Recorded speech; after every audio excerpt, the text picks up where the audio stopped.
All right, so by now we should have somewhat of an understanding as far as what's actually going on behind the scenes when we buy call options, sell call options, buy put options, and sell put options. If you'll remember, we used a house as an example. And so again, just to kind of recap, if I own my house, I can sell call options against the house. I can make a deal with somebody else. And we can set a sort of prearranged price for somebody else to buy my house. I charge upfront for the option to be able to do that, and that's how I would make money selling a call option. I have to own my house to be able to sell call options against my house. And for put options, we went through that as well. And so with put options, this was the example of me and my buddy Jack. We see a house that's for sale. Jack believes the price will go down, and so I make a deal with him. I tell Jack that you can buy the house at market value at any point and then sell it to me at a prearranged price. I would charge my buddy Jack up front for the option to do that. And so again, hopefully you have an understanding of kind of what's going on behind the scenes when we're actually trading options. But what we're going to do now is we're going to track that over specifically to stock. Now, so we're going to look at an example company, XYZ. An important distinction that I want to make. Stock is ownership of a company. Shares represent the fraction of ownership that you actually have. So Apple stock, if you have stock in Apple, it means you have ownership of Apple. The number of shares that you have represents how much specific ownership do you have. So it's important that you understand what I mean by shares versus stock. But we're gonna look at an example here with XYZ. Let's say I'm looking at XYZ on the stock market, and it is trading for $100 per share on July 20th of 2026.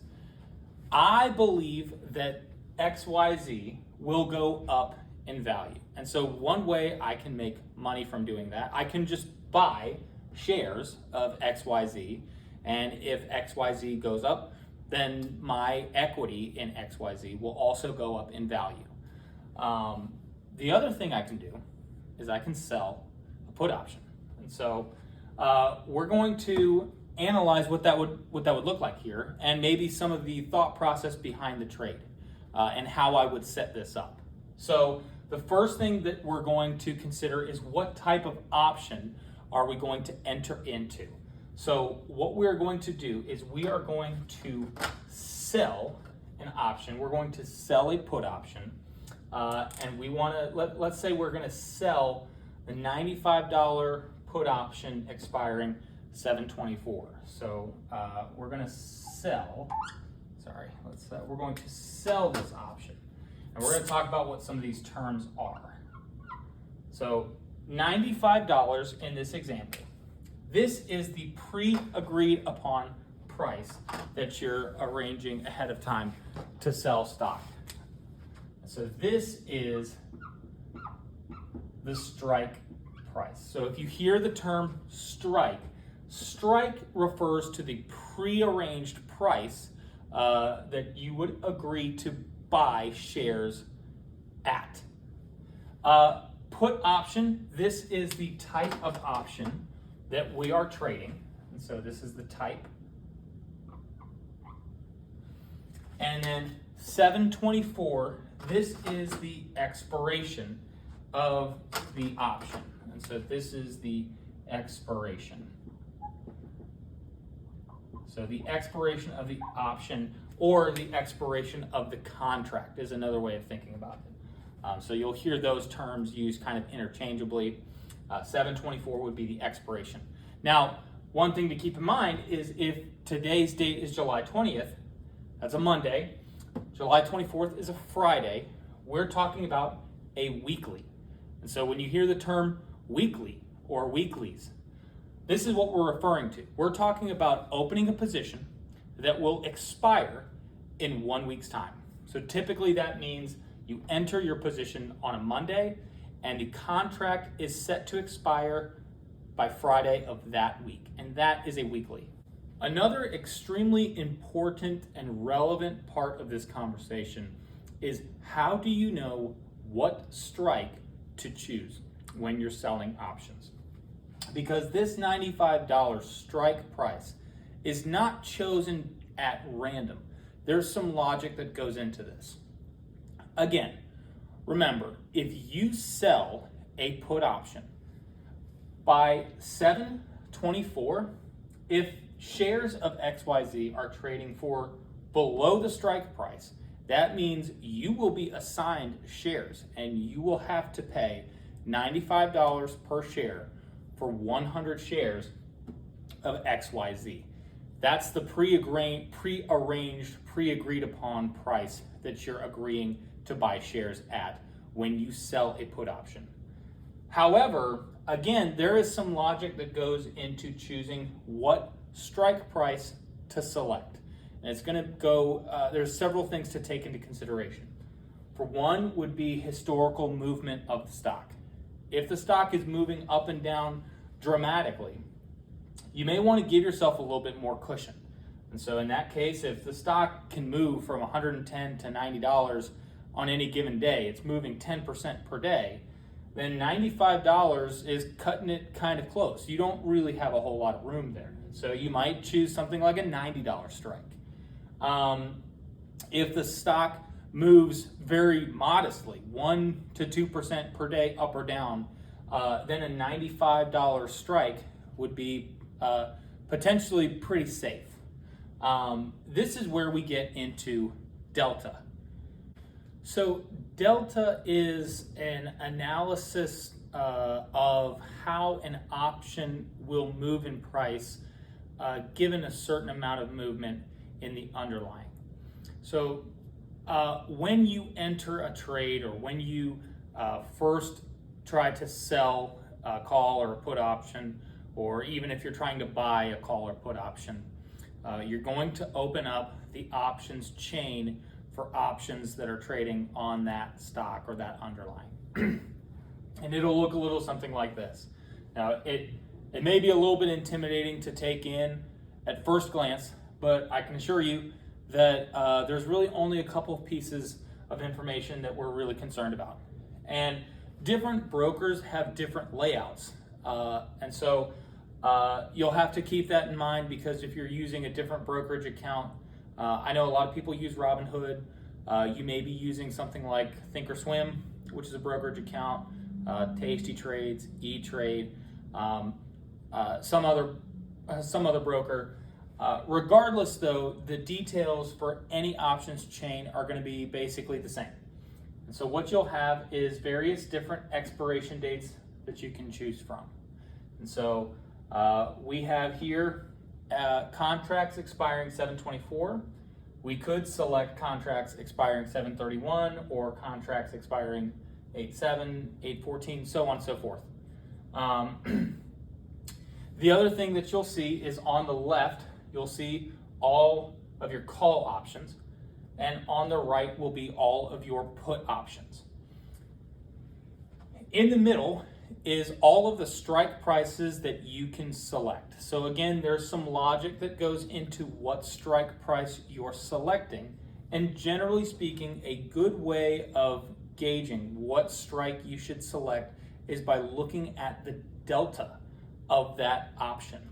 So a general rule of thumb, when we're selling puts, we're usually looking for negative 0.3 delta, and when we're selling calls, we're usually looking for positive 0.3 delta. So what you'll see here is the 105 strike, 104, 103, 102, 101, $100, so on and so forth. The stock is trading for $100, and so the $100 strike will be 0.500 for the calls and negative 0.500 for the puts. That just means the 0.50 is how you know that's at the money. On the put side, when we go down, we notice that we reach negative 0.3 at that $95 strike price right here. And so this is what's going to help us decide what strike price to choose, generally speaking. All right, so let's actually zoom in a little bit then on this exact contract. Because if you notice, our table on the left here has a lot of columns that I didn't fill out, but we're going to take a closer look as we zoom in. And so we've decided that the $95 strike makes sense for us, and we've made that determination because it has that negative 0.3 delta. However, there's a couple of other columns that we want to pay attention to. That is the bid, that is the ask. Obviously, we've looked at delta already, and then another one that is important is implied volatility, and we'll get to that in a second. But for the bid and ask, these are the prices basically that the market can bear when buying the option, selling the option. And so the bid is what people who want to buy the option, that's what people are willing to pay to buy the option. The ask is what people generally are trying to get for the option when selling it. And so if you sold this put option at the bid price, you are going to get filled right away because the market wants to pay $1.15 per contract for that option. So you're going to get filled right away. If you set it at $1.25, it's not going to get filled right away because buyers of that option don't want to pay that much. And again, if you're trying to sell the option, you'll notice that people who are trying to sell that option want to sell it for more. And so that's what the ask is showing. When you go to actually place your order, you will be asked, what price are you trying to get for this option? And so a general rule of thumb is you want to be somewhere between these two numbers. You don't want to sell it at the bid because you're not optimizing the premium that you can get for that contract. You don't want to sell at the ask either because it's probably just going to sit on the shelf and never get filled. So in this case, if the bid is $1.15 and the ask is $1.25, I'd probably enter a limit price of 1.20 or $1.20, and that'll help me get filled. The other number to look at is IV, which is implied volatility. Implied volatility. This is a reflection of how much volatility the market is pricing in to that option. When IV is low, it means the market does not expect the price of the underlying to move very dramatically one way or the other. When IV is high, that means the market expects the price of the underlying to change dramatically from day to day. It does not mean that the market believes the stock will go up or down overall. It just means that the stock is likely to move up and down a lot, or not a lot, if implied volatility is low. This helps us as options traders, because generally, when implied volatility is high, the amount of premium that you can collect by selling options tends to be higher. And so, in other words, let's say implied volatility was next to nothing. In that case, let's say the implied volatility is only 5%. Now, you will never see an option with an implied volatility of 5%. But if it were that low, then the bid and the ask for this contract would not be around that $1.20 range. It would probably be more like 5 to 10 cents. And so even at that 0.3 delta, it would still, the amount of premium that you would be able to get is not going to be very much. And so if it's a really high implied volatility, like let's say maybe 105%, then you may actually be able to collect more in premium up front. You may be looking at more like $1.30 to $1.40. And so again, when implied volatility is high, it means that we can sell the option for higher. Keep in mind though, when implied volatility is really high, it means the chances of the stock falling below the strike price is elevated. So there's an elevated risk associated with volatility. So that's again something important to keep in mind.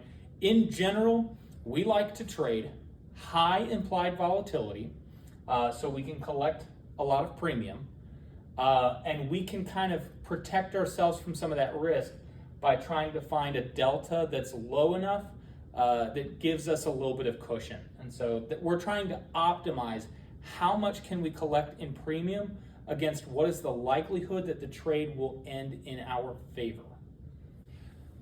So then we're on Robinhood. We've decided the $95 strike makes sense for us. We've looked at the delta, it's the right delta. We've decided that the implied volatility is high. We feel comfortable entering this position. You're ready to actually put the order in. Let's talk about what that looks like. I'm using Robinhood's layout just as an example, but again, if you're using a different broker, it may look a little different. But when you're ready to actually put this in on Robinhood, here's what you're gonna do. It's confirming for you that you want to sell XYZ $95 put with the 7/24 expiration. It's gonna ask you here, how many contracts do you want to sell? We're gonna just say one contract. In order to do that, remember one contract gives you the right to buy or sell 100 shares at a time. And so we have to set aside $95 times 100 shares, so $9,500 of collateral in order to enter this position. And so if you have $9,500 set aside, then you can sell one put option against XYZ. So you just type in 1, and then it asks you about a limit price. And this is again where you get to decide how much are you hoping to get for this contract. And so you see that the bid is $1.15, the ask is $1.25. So what you'll do is maybe you type in $1.20. And so in this case, your estimated credit would be $120 because you're charging $1.20 per share for the contract. The contract represents 120 shares, so your estimated credit would be $120. And then from there, your max profit would be $120. Your break even would be the strike price minus the premium you collected, so it would be $93.80. And then your max loss would be $9,500 minus the premium that you collected. And so the max loss would be $9,380. So the max loss happens if the stock goes from $100 to zero in 1 week.